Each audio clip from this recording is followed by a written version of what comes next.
welcome back to another episode of No Motherfucking Cap, man. I'm your boy Chicago King Day, aka Mr. D Diddy himself. I got my boy Ball in the fucking building, Mr. Six Rings himself. Yes, sir. I got my boy, y'all already know his name.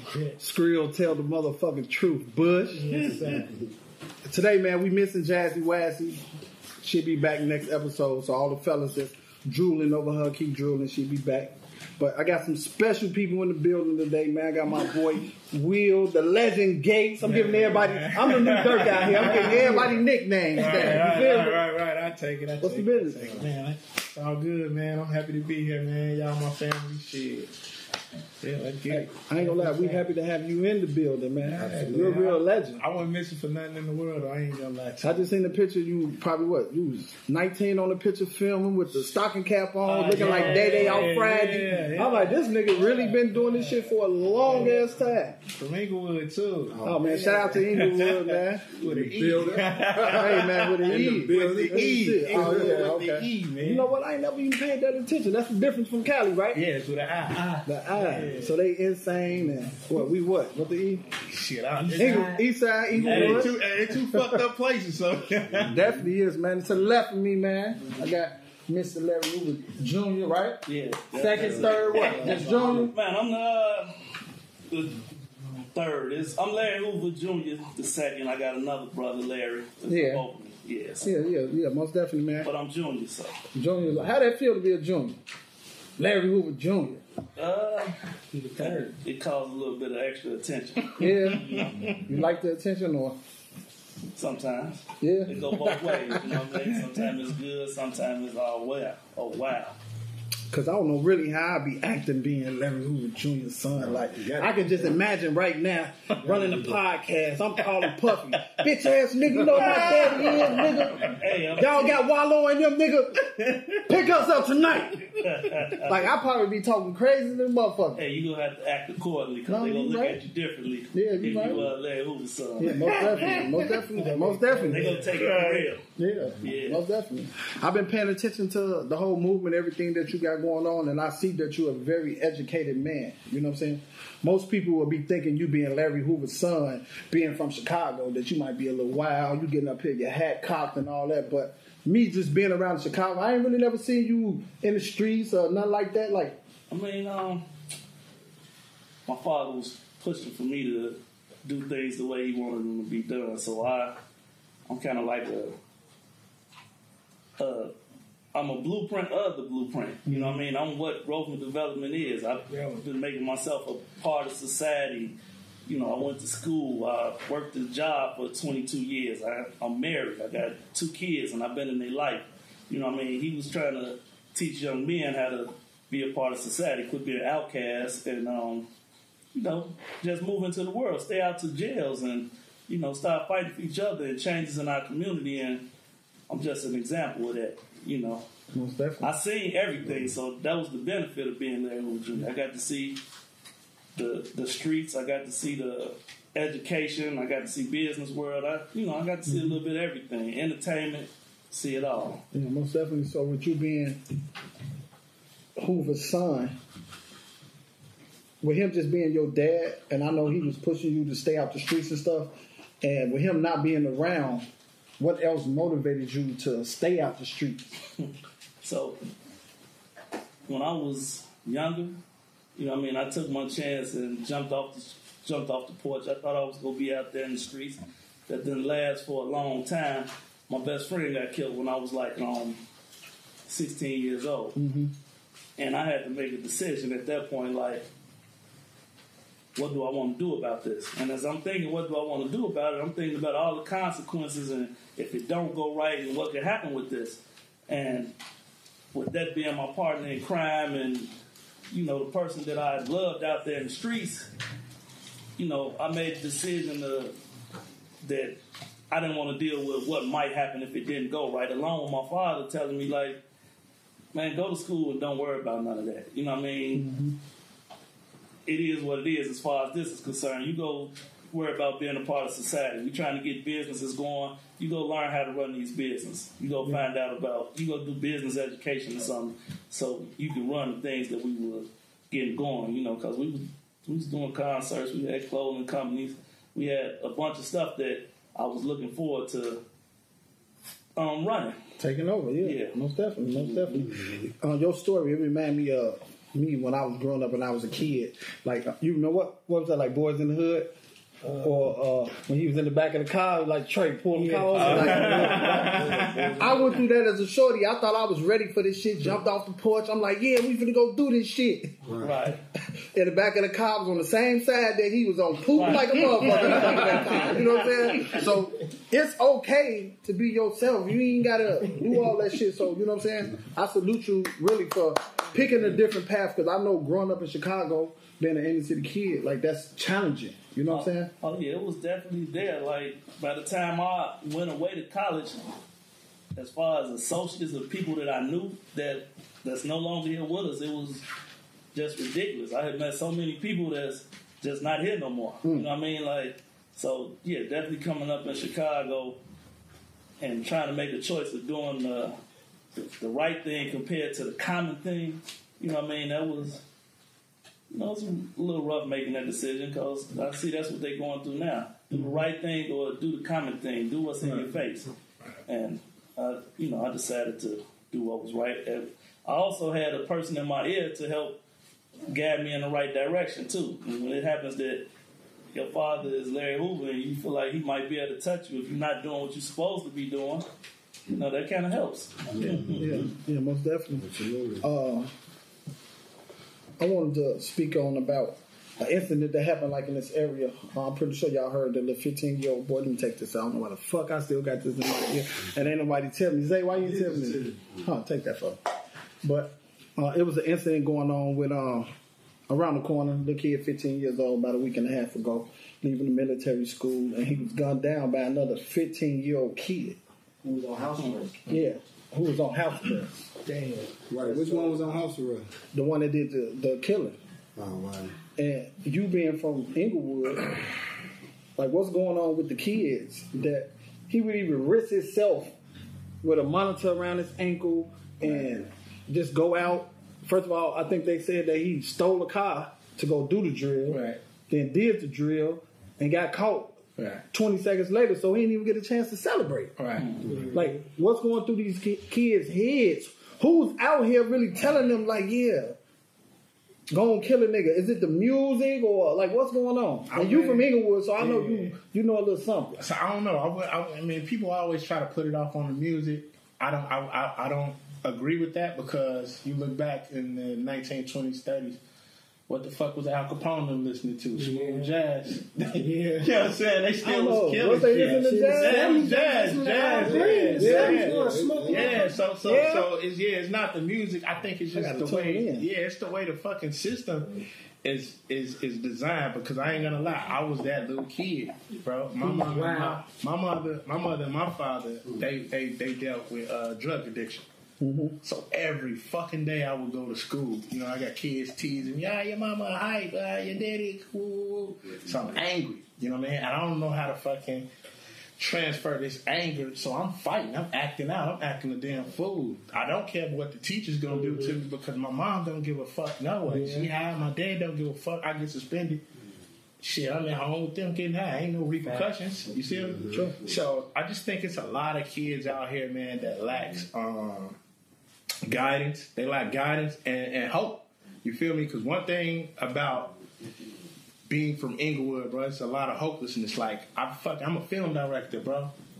A fucking film director. But me growing up, I only looked up to who I had to look up to. The people I looked up to and took care of me was the fucking gangsters and the drug dealers and the, you know what I'm saying? And all of the motherfucking people that call monsters. That's my family.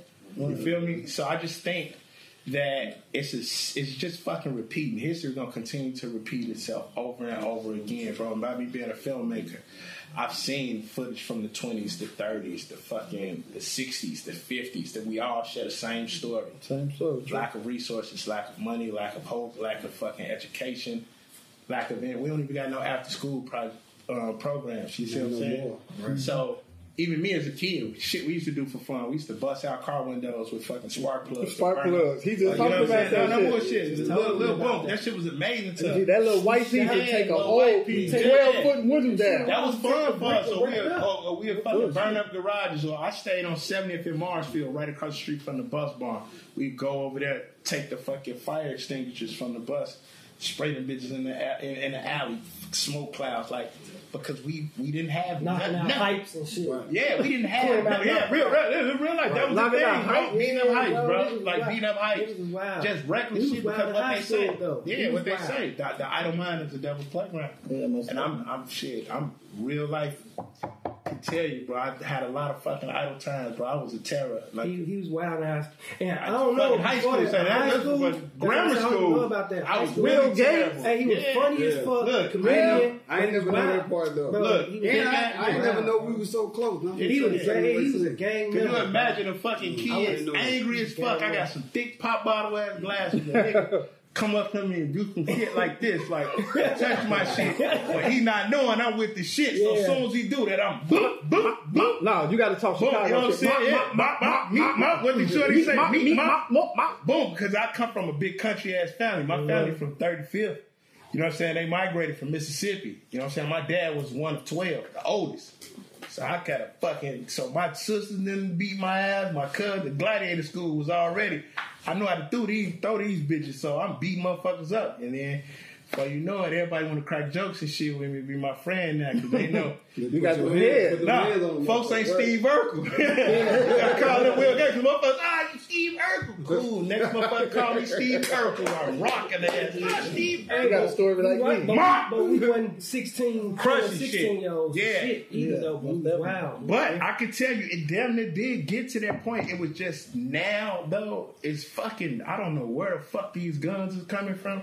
I asked But them. they are here because when I was always smart, so my mom was like, I don't give a fuck. Because my mom cleaned herself up by the time I got to high school. She said, I don't give a fuck. You're not going to Harper. All my friends went to Harper. I went to Harper. It wouldn't be no Will Gates. I was going to be GD to the bone gristle and I was going to be fucked up. But she sent me to Lindblom. Lindblom, you have to be smart, and they took pride in going to fucking college and shit. You went to school with this jerk? Yeah, this was my man. But He was homie. fucking Lindblom was fucking in the MC territory. He So turned it out. Yeah, so I'm catching the bus from 70th and Damon down to, you know what I'm saying, Lindblom Park. 63rd. I had a fucking a deuce with one bullet in that motherfucker with tape on that bitch. And that, hey, listen, my objective was like, if any of these motherfucking MCs touch me, I'm shooting them in the face with just one bullet.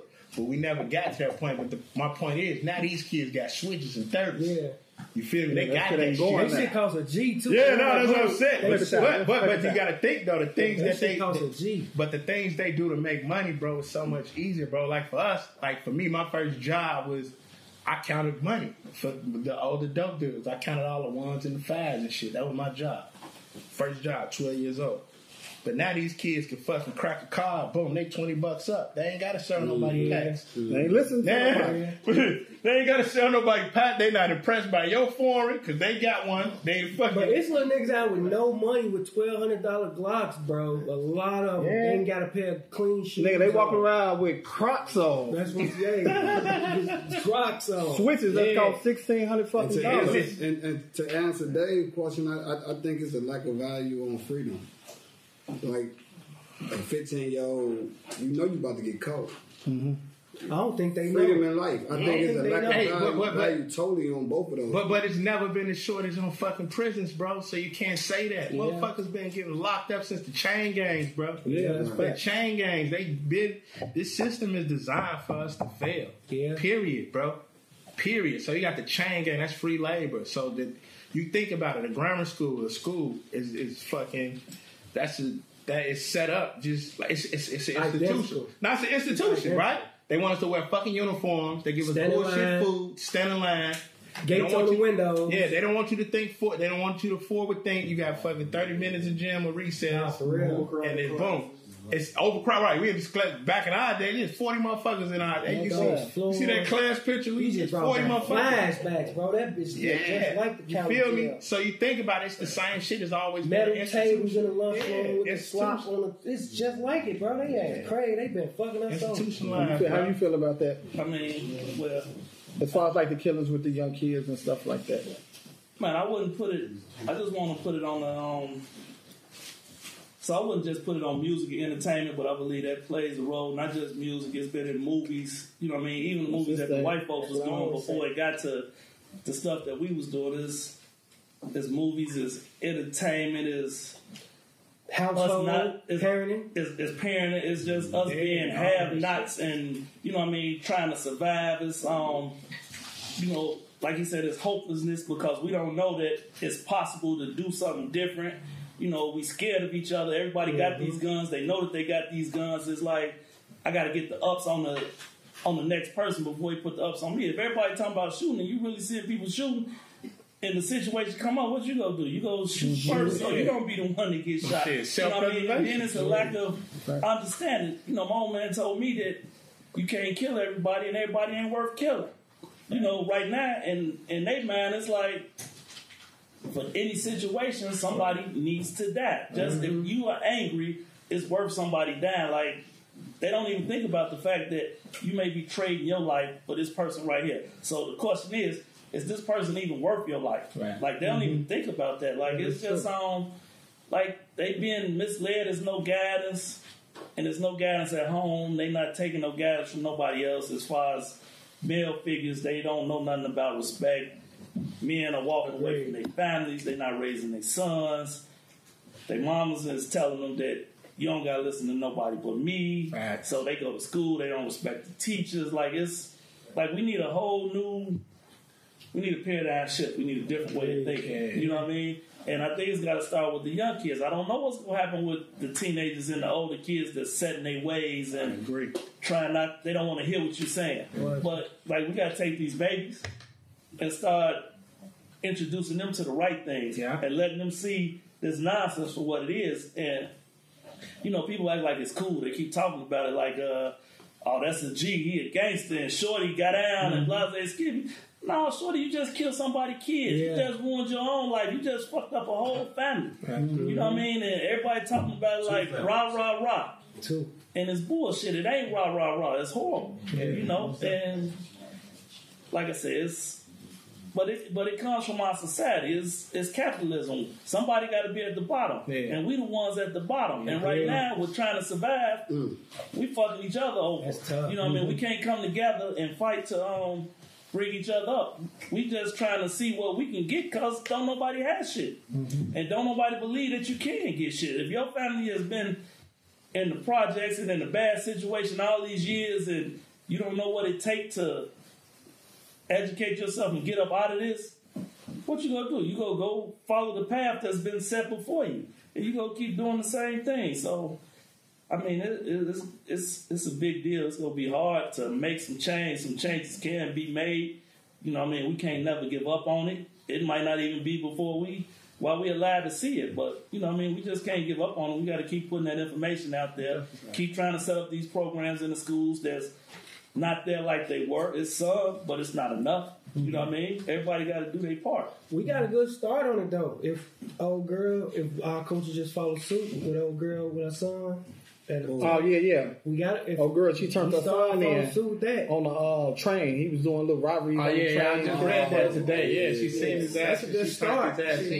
Accountability. Because I didn't feel like shit was wrong with that. I felt like I'm applying her for that shit. More people need to do that because... Listen, real time, I just had a situation, man. I ain't going to put nobody names out there, but I damn sure had to put in the call, OG call. So a person, the man called me. They took his fucking camera and his camera, his hard drive, and his laptop. For me, I'm highly upset because I'm like, man, this is this man's livelihood. This is how he fucking's gonna provide for himself. Right. So you know me, I do my due diligence. I'm calling around, asking about where he was at, who he was with. Boom. Come to find out, the little boy, he's 20 years old, the young man who did that to, you know what I'm saying, the people who called me to get their shit back, I knew his mother. So I called his mother. I broke the shit down. You know what I'm saying? And she was like, "Man, thank you so much, Will Gates, for calling me, because you know I could have not been mature." Right. And opted out that call and just did what it needed to be done. But I called, boom, and she said, "I promise you by the end of the night, you'll have all your shit back." And Lord behold, I got that little brother shit back. Oh man, that's good shit right there. Yeah, that's good shit back. I like that. We can't protect. We want to protect our kids, but we can't protect them for doing wrong. Yeah, that's what I'm saying. They think it's right. Yeah, you know what I mean. Right, you validating wrong. Yeah, I had a situation before, and I tried to look out. They stole my car. Wow. Fuck nigga, no cap. Get back, little nigga, smooth thinking that shit rap. Blew a lot of money, but I made shit back. I'm a big dog, little bitch, that's facts. Fuck nigga, no cap.